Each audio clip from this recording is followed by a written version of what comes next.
वालेकुम नाज़रीन, जिस तरह पीटीआई लेवल प्लेइंग फील्ड लेने के लिए अदालत गई तो सुप्रीम कोर्ट ने लेवल प्लेइंग फील्ड देने के बजाय फील्ड ही छीन ली। तो लतीफ खोसा ने इलेक्शन कमीशन पर किए जाने वाले तौहीन अदालत का केस वापस ले लिया और कहा कि जब फील्ड नहीं तो लेवल प्लेइंग फील्ड का क्या करना है। तो दोस्तों इनकी गुफ्तगू सुनते हैं, उसके बाद बात करते हैं। अगर वो मेरे सरदार पर एतराज कर सकते हैं तो मैं उनके काजी होने पर। चीफ जस्टिस ऑफ पाकिस्तान से मैंने यही अर्ज किया कि जनाब ये लेवल प्लेइंग फील्ड है कि एक पार्टी को एक सिंबल मिला हुआ था और सिंबल आपने 11:30 बजे रात को उस सिंबल को आपने ख़त्म किया और उन्होंने फिर हमारे कैंडिडेट्स को आज़ाद मुतसबर करते हुए किसी को मोर दे दिया, किसी को डब दे दी, किसी को फासला दे दी, किसी को जो है घड़ियाल दे दिया, किसी को दीवार दे दी, किसी को बेंच दे दिया। तो ये अगर तरीका है और फिर आपने की फैसले की वजह से 230 मखसूस नशिस्तें हमारी जो हैं वो भी उड़ा दी गई, क्योंकि ख़वातीन की नशिस्तें भी उड़ गई और अक़लियती नशिस्तें भी हमारी जो है वो महरूम कर दिया गया एक पार्टी को। और फिर तुर्रा इम्तियाज़ उस पर यह है कि हमें जो है जो हमने अलायंस किया था, इलेक्टोरल अलायंस, क्योंकि मैं तो ख़ुद उसका हिस्सा हूँ। इलेक्टोरल अलायंस हर दफ़ा 3 Ps करती है 4 Ps के साथ।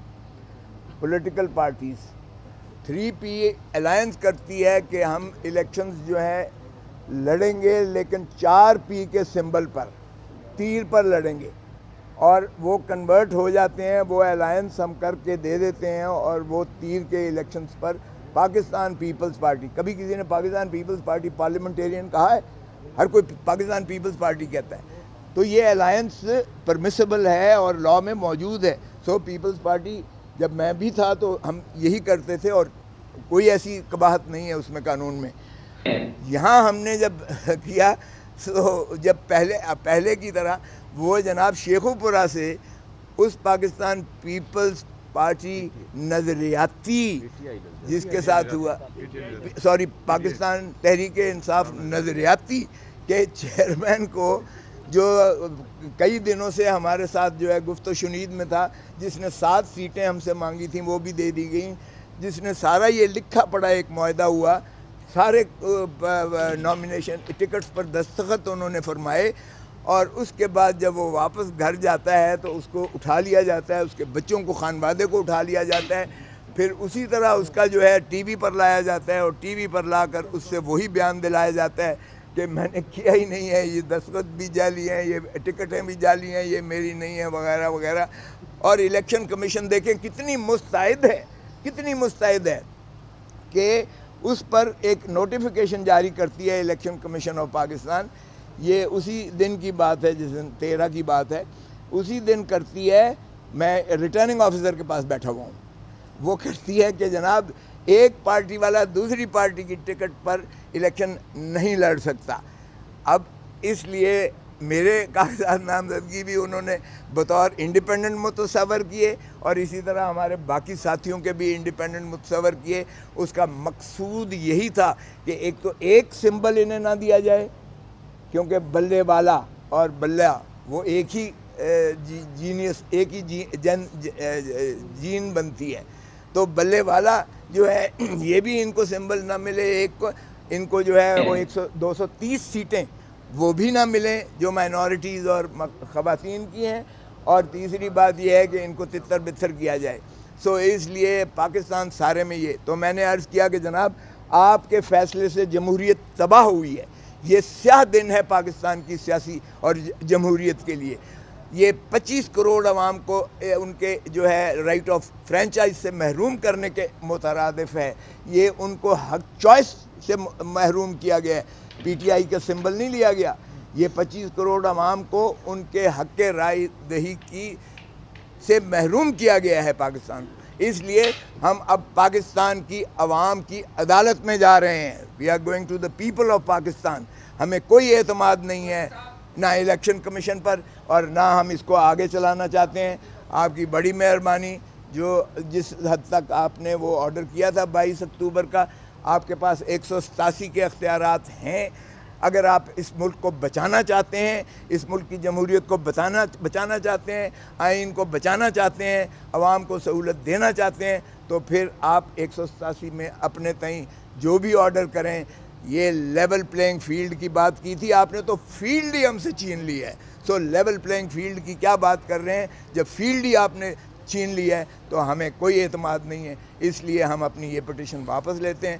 ہم 25 کروڑ عوام کی عدالت میں جا رہے ہیں, وہ انشاءاللہ 8 فروری کو نکلیں گے. ہمارا جو بھی نشان ہوگا جس پر عمران خان کی تصویر لگی ہوئی ہوگی, کیونکہ ہم اپنے بینرز پہ ہر جگہ لگائیں گے. پارٹی بین نہیں ہوئی ہے, ذہن میں رکھیں. میں نے یہ عرض کیا, پارٹی بین نہیں ہوئی ہے, نہ کر سکتی ہے. وہ صرف سپریم کورٹ میں آرٹیکل 17 میں ہو سکتا ہے. الیکشن کمیشن صرف سمبل لے سکتی ہے. پارٹی ہماری موجود ہے, پارٹی ہماری انشاءاللہ الیکٹ ہو کر آئے گی, ابھریں گے. اور یہ خس و خاصاک کی طرح یہ جو پی ڈی ایم کے ہیں اور یہ بہہ جائیں گے, اور لوگوں کے غم و غصہ اور نفرت میں اور اضافہ ہوا ہے. عمران خان کی جو ہے پاپولیرٹی میں اور اضافہ ہوا ہے, اور ہمارا ووٹ بینک اس سے بڑا ہے. ابھی آپ نے خود اعتراف کر لیا کہ الیکشن کمیشن سمبل لے سکتا ہے, پارٹی ختم نہیں کر سکتا, تو آپ اپنا آرگومنٹ خود اسپوائل کر رہے تھے. آپ کہہ رہے تھے الیکشن کمیشن کے پاس آپ سوال کریں, آپ تقریر نہ کریں. سوال یہ ہے کہ آپ جو بات کر رہے ہیں کہ کھوسا صاحب کا جو گرفتاری ہوئی اس کا ذکر نہیں, وہ سپریم کورٹ میں جو رپورٹ جمع ہوئی ہے چیف سیکرٹری کی, اس کا ذکر موجود ہے خرم کھوسا کی گرفتاری کا. آپ کہہ رہے ہیں پورے ملک میں سیکشن 144 لگا دیا گیا, آپ کے بندوں کو پکڑا گیا. صرف 6 لوگوں کے آپ نے بیان عرضی جمع کروائے ہیں, تو کیا 6 لوگوں کے آپ بیان عرضی جمع کرا کے یہ سارا کیس ثابت کر ہمارے پاس, اور 4 شہروں کا آپ نے سیکشن 144 کا جمع کروایا کہ وہاں پہ ایک سیکشن 144 لگا ہوا ہے. ہمارے پاس 60,000 بیان الفی موجود ہے. آپ نے عدالت میں 4 اور 6 جمع کروائے ہیں. آپ نے تقریر کرنی ہے تو آ جائیں, ادھر آ جائیں, تو پھر آپ سن لیں نا. آپ آپ سوال سننا نہیں چاہتے. سن تو لینا, آپ جواب تو سن لینا. اب آپ نے کر لیا. تو ناظرین, جب عدلیہ ایک سہولتکار بن جائے اور مخالفین طاقتوروں اور لنڈن پلان کے مطابق فیصلے کرے اور نواز شریف جیسے مجرم کو زبردستی ملک پر مسلط کرنے کی کوشش کرے, تو اس عدلیہ سے بہتری کی کیا امید رکھی جا سکتی ہے؟ اور ایک پارٹی سے ان کا سمبل ہی چھین لیا جائے اور پوری کی پوری پارٹی بکھر جائے اور 230 سیٹوں سے محروم ہو جائے, اور ایسا متنازع فیصلہ سنایا جائے کہ پوری کی پوری پارٹی ختم ہو جائے. ایسا فیصلہ ہو جس میں ایک پارٹی سے ان کا سمبل ہی چھین جائے اور سینٹ کا الیکشن ہی نہ لڑ سکے, تو ایسے معزز جج سے کیا امید رکھی جا سکتی ہے؟ 230 ہماری نشستیں اڑ گئی, جس میں خواتین تھیں اور اقلیت کی سیٹیں بھی تھیں. اور جب ہمارا نظریاتی پارٹی سے معاہدہ ہوا 7 سیٹوں پر, پارٹی کے چیئرمین نے دستخط بھی کر دیے تھے, اور جب وہ گھر گیا تو اسے گھر سے اٹھا لیا گیا اور زبردستی ٹی وی پر لایا گیا کہ میں نے دستخط کیے ہی نہیں ہے, یہ دستخط جعلی ہیں. لہذا جو پی ٹی آئی نے الیکشن کمیشن پر توہین عدالت کا کیس کیا تھا کہ الیکشن کمیشن ہمیں لیول پلینگ فیلڈ نہیں دے رہا اور پی ٹی آئی کے ساتھ زیادتی ہو رہی ہے, تو وہ کیس آج لطیف کھوسا نے عدالت سے واپس لے لیا اور جج سے کہا کہ آپ نے پی ٹی آئی کو لیول پلینگ فیلڈ دینے کا فیصلہ سنانا تھا, لیکن آپ نے ان سے فیلڈ ہی چھین لی, جس کی وجہ سے پوری کی پوری پارٹی بکھر گئی اور اس پارٹی کو بکھیرنے میں آپ نے بھرپور کردار ادا کیا. تو جب عدالت یہ ایسے فیصلے سنائے کہ ایک طرف میجورٹی ہو اور ایک طرف منورٹی, میجورٹی چھوڑ کر منورٹی کے حق میں فیصلے سنا دیے جائیں, تو ناظرین ایسی عدالتوں پر کیا امید کی جا سکتی ہے؟ اپنی رائے کا اظہار کمنٹ سیکشن میں لازمی کریں. ملتے ہیں کسی نیکسٹ ویڈیو میں. اللہ حافظ.